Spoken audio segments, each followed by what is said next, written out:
بسم اللہ الرحمن الرحیم۔ السلام علیکم۔ امید کرتی ہوں آپ سب خیریت سے ہوں گے۔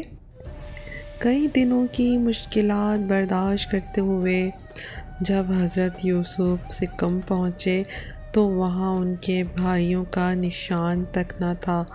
جب ان کی نظر قدیم شہر پر پڑی تو ان کے وجود میں ایک سرد لہر دوڑ گئی۔ ان کے کانوں میں باپ کی یہ آواز گونج رہی تھی، یوسف سکم کے شہزادے کی طرح جنسی آزمائش میں نہ پڑ جانا، اس سے خبردار رہنا۔ اس کے باعث بہتوں کی زندگی تباہ ہو چکی ہے۔ ابھی وہ فیصلہ نہیں کر پائے تھے کہ کیا کریں اور کیا نہ کریں کہ ایک آدمی نے انہیں بتایا کہ ان کے بھائی وہاں سے جا چکے ہیں، اور یہ کہ اس نے انہیں کہتے سنا تھا کہ اب وہ 2-3 کو چلتے ہیں۔ ایک لمحے کے لیے حضرت یوسف نے گھر لوٹنے کا خیال کیا۔ اب ان کے بھائی سکم کے خطرناک علاقے سے نکل چکے تھے۔ واپس جانے سے وہ ان سے ملاقات کرنے سے بچ سکتے تھے، اور ان کے طعنوں سے بھی، جو آسیب کی طرح ان کا پیچھا کرتے تھے۔ لیکن پھر انہوں نے سوچا، نہیں، گھر نہیں جاؤں گا، بلکہ خود دیکھوں گا کہ بھائی کس حال میں ہیں۔ اتنا کچھ ہونے کے باوجود وہ اپنے بھائیوں سے محبت کرتے تھے، پس وہ 2-3 کی طرف روانہ ہو گئے۔ جب ان کی نظر دور گڑے خیموں پر پڑی تو ان کا دل خوشی سے بے قرار ہونے لگا۔ ادا نے کپڑے دھو کر جھاڑیوں پر پھیلائے ہوئے تھے اور ریوڑ خیموں سے کچھ فاصلے پر چرتا ہوا نظر آ رہا تھا۔ یہ دیکھ کر وہ اسی سمت چل پڑے۔ ان کے بھائیوں نے دور ہی سے ایک تنہا شخص کو آتے دیکھا۔ اس پر نظر پڑتے ہی ان کے دلوں میں سوئی ہوئی نفرت ایک دم جاگ اٹھی۔ روبن نے طنزاً کہا، وہ دیکھو، خواب دیکھنے والا چلا آ رہا ہے۔ سب کے سب ایک آواز ہو کر چلا اٹھے، چلو اس سے جان چھڑائیں، ہمیشہ کے لیے اس کا خاتمہ ہی کر دیں۔ بابا سمجھے گا اسے کوئی جنگلی جانور کھا گیا ہے۔ ان بلند قہقہوں میں نفتالی کی آواز گونجی، پھر ہم دیکھیں گے کہ اس کے خوابوں کا کیا بنتا ہے، ہا ہا ہا۔ ارے پھر وہ ہم پر حکومت کیسے کرے گا؟ اس وقت روبن کو اپنی جان کے لالے پڑے ہوئے تھے۔ حالات قابو سے باہر ہوتے جا رہے تھے۔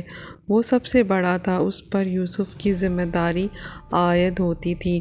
اس نے حکمت عملی سے کام لیتے ہوئے کہا، سنو، اسے جان سے نہیں مارتے بلکہ کسی قریبی گڑھے میں پھینک دیتے ہیں۔ دیکھو، اسے اذیت نہ دینا، بس ذرا ڈرا کر دھمکا دینا۔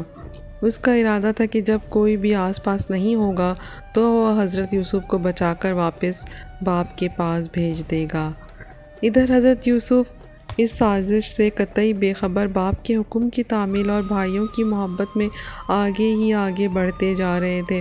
ان کے پاؤں اس طویل سفر میں بری طرح زخمی ہو چکے تھے، اس لیے چال میں قدرے لنگڑاہٹ آ گئی تھی۔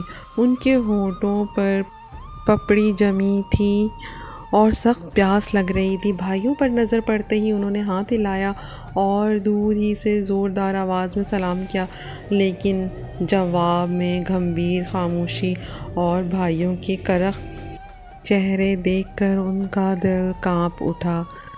اور پھر وہ آنن فانن اپنے بھائی پر ٹوٹ پڑے۔ اوہ، تم یہاں ہماری جاسوسی کرنے آئے ہو؟ انہوں نے حضرت یوسف کے جسم سے ان کی قبا کھینچ کر اتار دی۔ وہ دھڑام سے زمین پر آ رہے۔ شمعون نے اپنا بھاری پاؤں ان کی گردن پر رکھ دیا۔ بھائیوں نے انہیں ایک رسی پکڑائی جس سے حضرت یوسف کو کس کر جکڑ دیا گیا۔ شروع میں حضرت یوسف اسے بھائیوں کا مذاق سمجھتے تھے، لیکن اب وہ تلخ حقیقت نظروں کے سامنے آ چکی تھی۔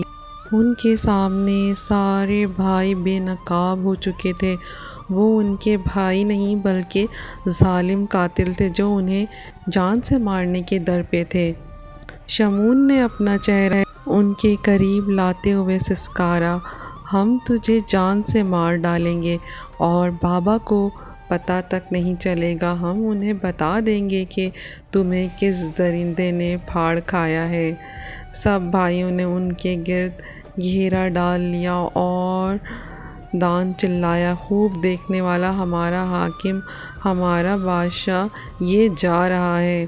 حضرت یوسف کا خوف کے مارے برا حال تھا، انہیں اپنے سامنے موت نظر آ رہی تھی۔ خدا کے لیے میری جان بخش دو، بابا کی خاطر مجھے چھوڑ دو۔ آنسو ان کے رخساروں پر بہہ رہے تھے، سسکیوں سے ان کا پورا وجود کانپ رہا تھا۔ میں تم سے محبت کرتا ہوں، میں تمہارا بھائی ہوں، لیکن بجائے رحم کرنے کے وہ ان کی منت سماجت کی نقل اتارتے رہے اور ان کی فریاد پر اپنے کان بند کر لیے۔ پھر بڑی رحمی سے انہیں ایک خشک کنویں میں پھینک دیا اور خود پاس بیٹھ کر کھانا کھانے لگے۔ حضرت یوسف کو ان کی آوازیں صاف سنائی دے رہی تھیں۔ وہ اس خیال سے لرز اٹھے کہ بھائی تو مجھے جان سے مار دینے پر تلے ہوئے ہیں۔ تو پیارے سامعین، ویڈیو پسند آئی ہو تو پلیز میرا چینل سبسکرائب کریں۔ شکریہ۔